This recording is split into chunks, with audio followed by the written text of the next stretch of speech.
Good morning, and welcome to the Being Found Show, the best 2 hours in radio for your business.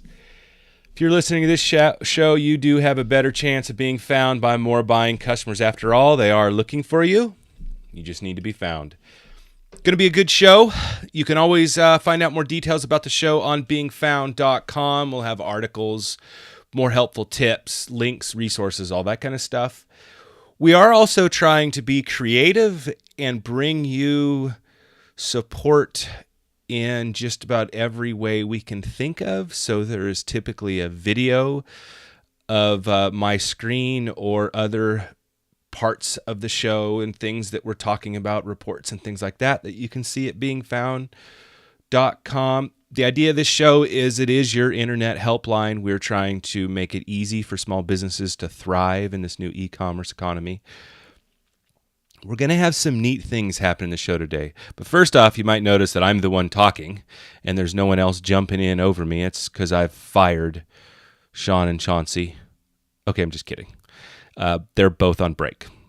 I didn't fire them, and as a matter of fact, I tried to sneak in here and get on the show without them around so I could have all the time to talk. So you might want to go ahead and turn off the dial, because even as I'm listening to some of the interviews I'm going to play for you, I don't really have a voice that's that fun to listen to. So I hope you'll stick around, although I completely understand if you don't. But it's going to be neat. There's a guest we've had on the show a couple times, Rob Redding from Redding Design Inc. He's a web developer, online marketer, runs a decent-sized web development company, and is out of Canada, not out of Redding. Interestingly enough, he's done such a good job at search engine marketing that we found him here in Redding. He's going to be on the show. He's going to talk to us about what it takes to market and some great projects, fun things he's working on. He's always a really fun guy to talk to. Also, we talked about the interview last week with Kate All from Simple Pin Media. We're going to play some of that interview today. I think that Pinterest is one of those platforms that's standing out as a way for businesses to be found in more and creative ways. You know, after talking to Kate, one of the ways I think that Pinterest can work for businesses is in that inspiration phase. You know, think of it when you're a customer and you're looking for how you might want to reorganize your garage, or what kind of cupcakes to make, or things like that, even before you're really thinking about what you're going to buy, and you're just trying to figure out how you want to how you want to make something happen, or you're looking for inspiration. Businesses are using Pinterest for that, but also Pinterest people are pinning and posting things that they think would be inspirational or helpful. So anyways, Pinterest is interesting. I think you'll really like that interview, and that's later on in the show. The other thing I want to talk about a little bit is e-commerce and search engine optimization. I'm actually going to play a little video real quick that you'll be able to see online or hear on the radio. Helen Overland from searchenginepeople.com did a training video on Shopify.com, and I came across this video. Super helpful. I think she does a really good job of setting the stage of why we even care about who Google is and what's going on. This is e-commerce SEO 101. There's a whole bunch of courses there. You can go to shopify.com/videos and you'll see all kinds of training. It's just a fantastic resource. But there was one in particular I really liked, and the topic that she's covering here is, why is your store not on Google? Now, the interesting thing is she asking you that, or do you also ask yourself that? Do you wonder why you're not being found on Google when you Google yourself, or when your customers are Googling you? What's going on? What she does in this video, well, I'm going to let you listen to it, but what she does in this video is she breaks it down to who Google is, and understanding who Google is what makes it make sense. So I'm going to get started here. Many times business owners wonder why their site isn't ranking in Google. And you have to think about what is Google? Google, for any particular search, has millions of pages that it could rank, and really only the top 10 of those millions of pages are the ones that gets to rank in Google. So what Google's really trying to get at is the 10 most valuable, most useful, most helpful or interesting search results that will serve the searcher's needs out of those millions of results. So, okay, let's take a break here for a second on this. If you're like me, I've been here when I'm trying to be found on Google, and it can get overwhelming. Right now, go Google your own business or your own products or services, and there's a chance you'll see hundreds of thousands, if not millions of results. You just look right at the top of the Google page, and you'll see all those results.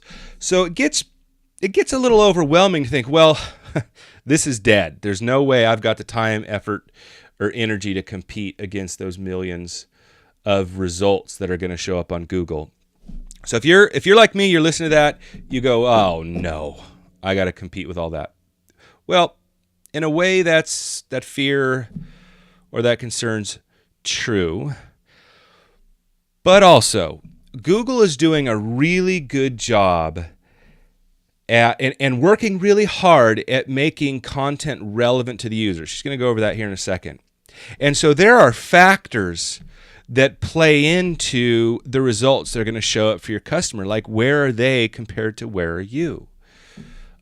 Or what specifically are they looking for? If they're looking to buy shoes in that moment and they're looking for a shoe store, well, you're probably not going to be competing with a shoe store in Sacramento or a shoe store in LA. You're going to be competing with shoe stores in your area, which is a little bit easier to handle, right? So don't get overwhelmed. Okay, let's continue on with her interview. So when you're looking at search results, you have to look at your pages and think, are my pages better than that million, 2 million, 10 million results that Google could serve up?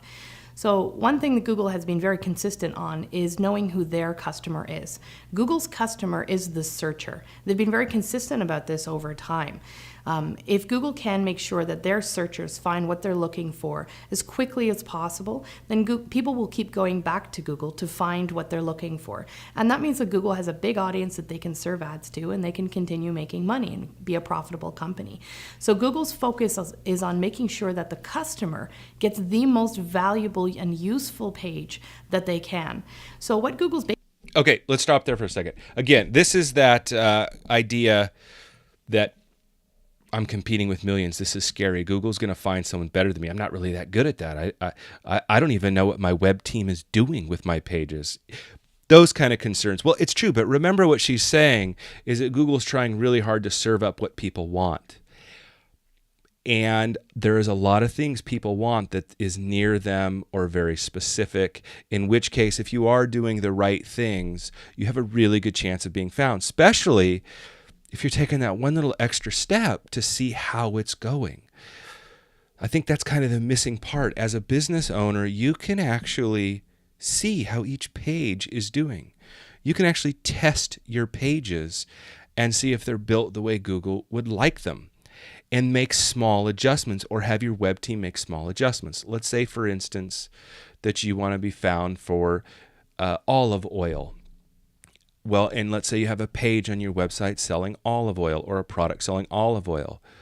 Well, you can actually look and see where's that page ranking in Google. Is it ranking 1, 2, or 1,000, right? Are you number 30 on the Google results, or are you number 2? You can actually look. Google makes that available to you. The next thing you can do is you can look at that page and go, well, what can I do better? And even if you can't make the changes, there are tests that you can use to make the changes. And like always, you can call us. You go to beingfound.com, get our number, and you can call us. You can Google it. How do I test my page to see if it's doing well, if it's going to be found, if Google's going to like it? So don't be so worried about the million places. It isn't like winning the lottery. It isn't throwing a page on the internet and hoping it works.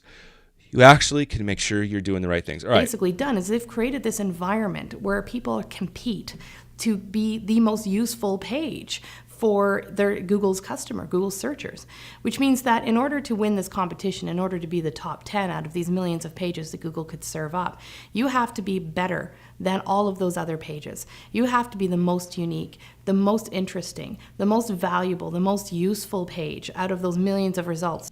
See, and this is what gets me about these. I think she does a really good job of making sense of this. The challenge here is that she's talking to, she's doing this thing where they generalize. We see this a lot where when an expert's talking about this stuff, they're generalizing how good you have to beat the whole world. Well, you don't have to beat the whole world if your customers are in Shasta County or if your customers are in Tehama County or Redding. You have to beat the people in Redding and in Tehama County. So although I love this interview, and you can go to shopify.com/videos and see more of these videos, check it out. I really think you should. There's a lot of great information. I don't want this kind of thing to scare you away from taking the right steps now to compete where you are. Okay, so you're listening to the Being Found Show. We're in our first segment. We've got a great show, and we'll be right back.